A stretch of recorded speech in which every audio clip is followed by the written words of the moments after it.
Okay, I'm going to try to convince you to a degree that what we see is not hypocritical, but outright criminal activity, or at least blatant political bias by the FBI. Okay, let's just look at the two ways that President Trump was treated, how they did a warrant for him, and what scholars say, and how Hunter Biden was treated with tons of evidence. Okay, tons of evidence. So we're going to look at the mar-a-lago raid first, and what a couple scholars are saying. They said the FBI had no legally valid cause for mar-a-lago raid, and Warren had no legal basis. Argue. Top lawyers. Okay, now let's just say there's an argument between top lawyers, right? People who really don't have any input in this, but can see what's going on, because the DOJ and the FBI, when they do this, will talk to a series of lawyers, and they'll go and they'll call us and say, well, what do you think? Okay, so these are top lawyers. And I know from being former law enforcement that these warrants are usually heavily scrutinized and will usually err on the side of no instead of yes, because they don't want these problems that they're currently having. And that's why I believe that these questions are now coming in, because there had to be people who saw this warrant was shady. But of course, they don't care, because they want to get rid of President Trump by any means necessary. Now, there's some very smart lawyers in the DOJ, and I'm sure this process would have to go to some very smart people, or maybe it didn't. Let me read this to you real quick. David Rifkin and Lee Casey in the Wall Street Journal. If the Justice Department's sole complaint is that Mr. Trump had in his possession presidential records he took from the White House, he should be in the clear, even if some of those records are classified. First, I acknowledge that I don't claim any expertise in the law regarding classification and records, so I'd have to rely on others until I could come up to speed. What I didn't write but should have is that I'm not going to rely, and neither should you, on the mostly politically driven lawyers who populate CNN, MSNBC, and The Resistance, Twitter lawyers, and what's written in the New York Times, WAPO, or mainstream corporate media as to the law. And if you've been following what's going on with President Trump throughout his whole tenure, when he ran and through his presidency, you have to know that these people are just built their foundation on lie after lie after lie. They're untrustworthy.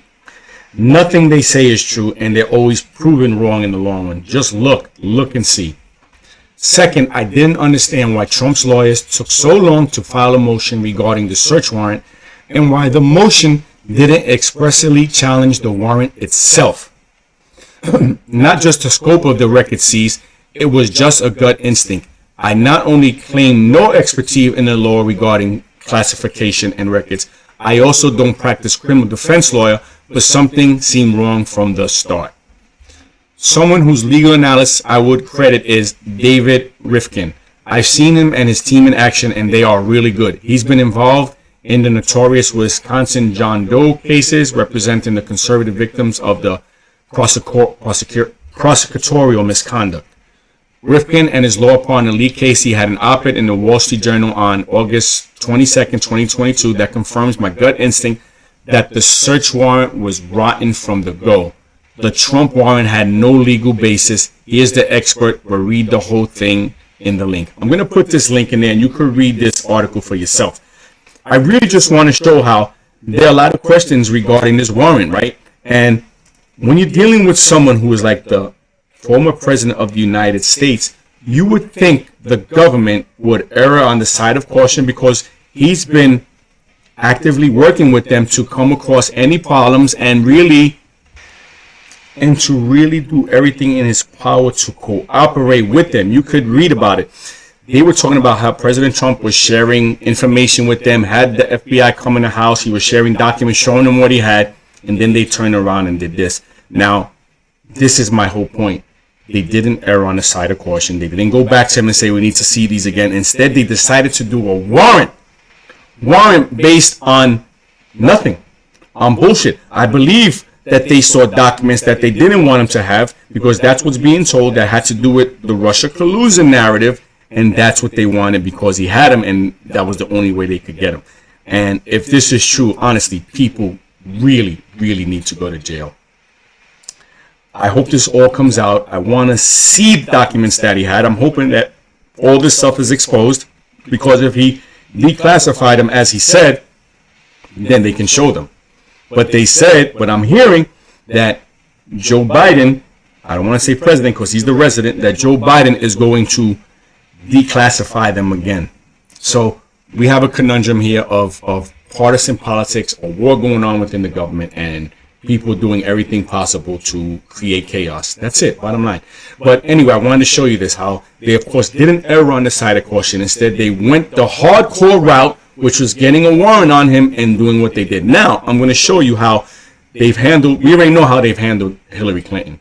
Kid gloves, kid gloves. And now, look how they've handled Hunter Biden.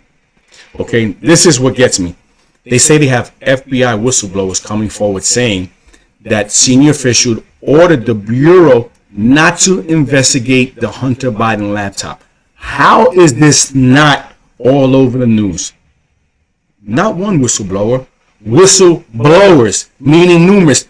Let me take you back in time. Do you recall when the one whistleblower they had helped try to get President Trump impeached, how the news covered for him, how we couldn't even say his name, how he's the biggest whistleblower in the history of the world, that we finally got President Trump, we got him now, that whole narrative, that this whistleblower, we cannot ever know who he is because his life would be in danger, and we have to listen to him because whistleblowers are the most important people in the world.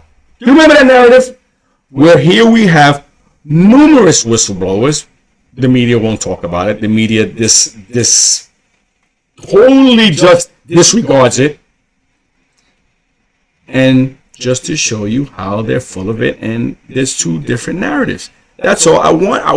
I just get frustrated because forget about the leftists, the lunatics. Then no matter how much evidence you show them, no matter how much you try to sway them and show them your argument and how these people do this, they'll just disregard you. But this is for the people who have an idea that something's wrong. They're starting to see the light. Like, whoa, something just doesn't seem right. And I want to show you how they're going balls out against the president and how they're doing everything to cover up for the resident and his son. Okay, how they covered up for Hillary Clinton. How, if you're just a regular smart person, how can you not see what's happening, how they're doing this? Let me get into this story real quick. FBI whistleblowers alleged that the Bureau's leaders ordered agents not to investigate Hunter Biden's laptop, according to a letter Wisconsin Republican Senator Ron Johnson sent to the Department of Justice Inspector General Michael Horowitz. This guy is useless. Useless. He investigated the Russia collusion. He came out his little stuff. There's stuff in there you could see that what they did was a scam. But nothing was done. So what is the use of using Michael Horowitz? This whole system, the whole federal law enforcement system is corrupt. It's sad. When I was on the job in NYPD, we had the Internal Affairs Bureau, and cops knew if you did something wrong, Internal Affairs was going to come down on you, and they were scared of them. That's it. The problem is the feds have no fear. They do whatever they want. They refuse to turn in documents. They commit crimes. No one ever holds them accountable. This is a serious problem in the federal system that has to be addressed. After the FBI obtained the Hunter Biden laptop from Wilmington, Delaware computer shop, the whistleblowers stated the local FBI leadership told its employees, "You will not look at the Hunter Biden laptop," and that the FBI is not going to change the outcome of the election again. The letter which the Daily Mail obtained. Again, they honestly said that. They're the ones who refused to prosecute Hillary Clinton. They're the ones who smashed up cell phones, who wiped cell phones clean, and they're talking like this. They make me laugh. I hope you understand the longer your office stands on the sidelines and delays investigating the FBI's actions, the harder it will be for you to uncover the truth and hold individuals accountable for the wrongdoing, Johnson continued. I'm going to put this article down in the description too. I'm really only, like I said, I'm really only trying to get across to you that nothing they do is legitimate. The FBI, the government is just a bunch of corrupt bureaucrats that are doing whatever they can to raise their own level of power within the government. That's it. They will sit here and tell you they got Trump, they're going after him, but it's all corrupt prosecutions. That's it. If you really look at anyone who's been prosecuted under the President Trump regime, it's all been people close to him. And if you look how they got prosecuted, none of it should have ever been allowed, because they have the fruits of the poisonous tree. Even Michael Cohen, who's a straight up criminal, he was busted under the illegal FISA warrants, and they used that to investigate him. And then they found him criminally liable for some criminal activity they did, which is fine. But that whole case should have been thrown out because it was all fruits of the poisonous tree. So here you have more of the fruits of the poisonous tree again, and they're going to continue to prosecute, persecute, and go after President Trump until they get what they want, which is total and complete power, by getting rid of him, by getting rid of the America First movement, and by getting rid of the MAGA movement. But we're not going to let you. We're going to continue to push on.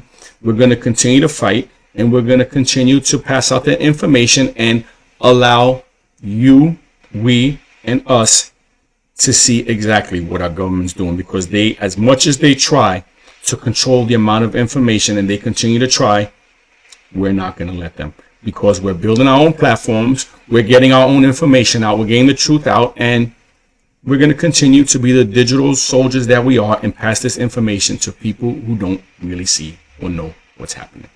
Anyway, thanks for watching, and I'll talk to you soon.